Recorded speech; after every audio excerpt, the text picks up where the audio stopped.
For this next conversion technique, we're going to use a combination of color modes, channels, masking, and layers. So if you have princess.jpg open, you can just go to Save As and name it princess2.jpg as a separate file, then just go to File Open and open princess.jpg back. And if you want to tile these next to each other, just go to Window, Arrange, and then 2 up vertical. And we can actually zoom in on these, so I'm going to press Control plus or Command plus on the Mac for each of those. So we have 2 identical photos right here.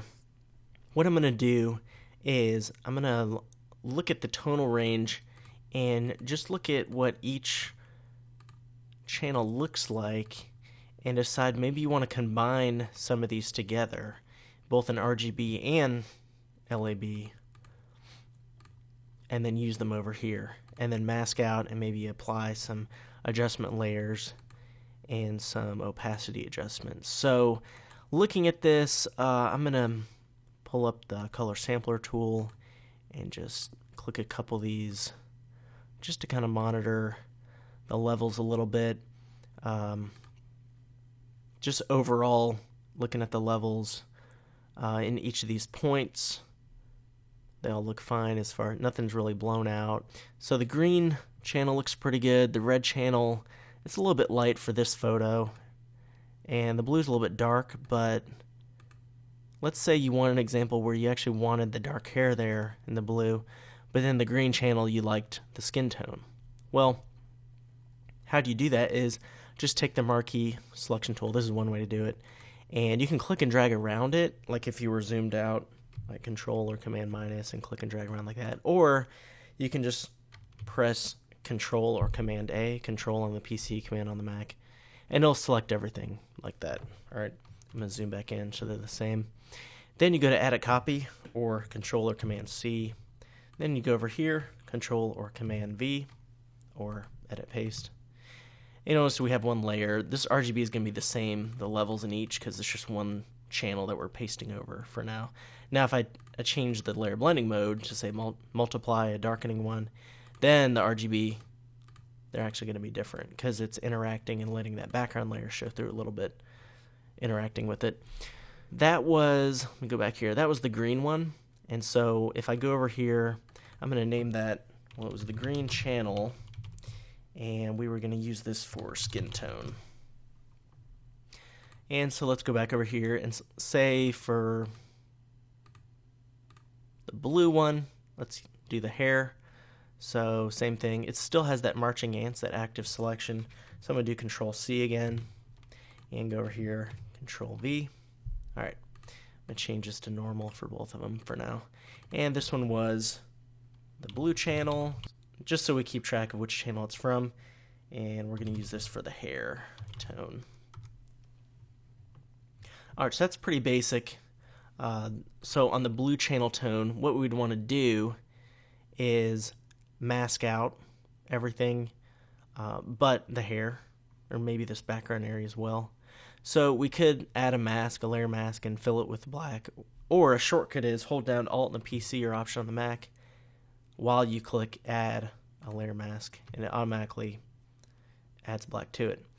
Then we choose a nice soft edge brush here, and we're going to flip it so that white is the foreground color, and we're just going to mask in here because we want this to show through where the hair is, like so. Alright, and you'll see it here. What we could do is, let's say we want to do the same thing to the green channel. We want to add a mask, but we wanted it to be inversed. Well, if I hold Alt and click and drag this mask down to the one below it, it adds the same exact mask, so I don't want to do that. What you can do is hold down Alt on the PC or Option on the Mac, and also hold Shift, and then when you click and drag that mask from that layer to the other, it actually inverts it. So now we have the opposite mask. I'm going to Alt or Option click the mask to show you. There's the one mask, and there's the other mask. Now you'll notice I missed some areas up here on that one, and then over On this one, I need to paint some black in up here. Alright. Problem is you see a little bit of color coming through there. You could paint that through and just choose one of them to add. So if we wanted to paint some white in here, this top one, it gets a couple things we could do there, but I think that's fine. Alright.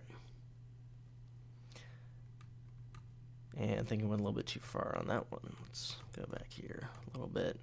And I'm going to bring in white on that one there. Okay. So we got the skin tone here. You could take some time and do a really good selection as well. Obviously, just for time's sake, I'm just doing a quick painting on the mask. But we could also do a selection of our skin tone around there and then add the mask. Now, you can also add a layer below both of these as kind of a backup layer, or you could add a third one. Instead of the RGB mode over here, if we go back over here, see it's an RGB, I'm going to convert it to an LAB. So image mode LAB. Let's look at A and B and lightness. Okay, so let's say we'd like the lightness. So you want to just Control V to paste that one in as well. So this one actually can be below the other two in case it masks out in the same area so you don't have any color poking through. Or you can put it on top. Experiment with blending modes a little bit, see what you can come up with. You can also, let's say on this area, let's say, well, I really like this area up here. Well, you can mask it out and just let that part show through as well. You can also adjust the opacity on these layers. So if I brought that one down, let's say, let me put this one below both of those. So if I took this one here, brought the opacity down 33% or so, 26%, and this one bring it down as well. That's fine because we have this one over here, the lightness layer still active there at normal 100%. So we have a lot more control in this method. We're using a blue channel from the RGB, we're using a green channel, we're masking out certain areas, then we're also using the lightness layer from the lab file for a unique look, just a little bit more control. In the next few lectures, I'm going to show you other ways you can convert a color to black and white and have a really precise control over it as well.